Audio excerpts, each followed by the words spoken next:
عبارت جبری یکی از سوالات فصل 3 ریاضی هفتمه که روی مسئله از ما میخواد.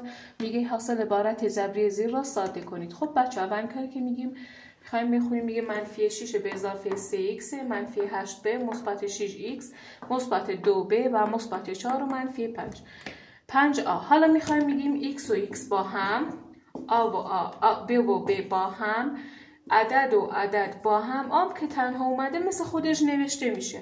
خب حالا فرض هیچ فرقی نمیکنه اول x رو حل کنیم یا اول b رو. میایم میگیم x ها رو با هم مقایسه میکنیم، میگیم هر دوتاشون هم علامتن، میشه جمع میکنیم میشه مثبت 9x. x ها سوختن. حالا میایم میگیم b و b هم علامت نیستن، یکشون منفی یکشون مثبت. گفتیم وقتی دو تا عدد غیری هم علامت باشن، یکی مثبت یکی منفی، مثل 8 و 2، از هم کمشون میکنیم. 8 منهای 2 میشه 6، علامت عدد بزرگتر منفی میشه ب. خب حالا میرسیم به عدد و عددمون یکی منفی یکی هم مثبته.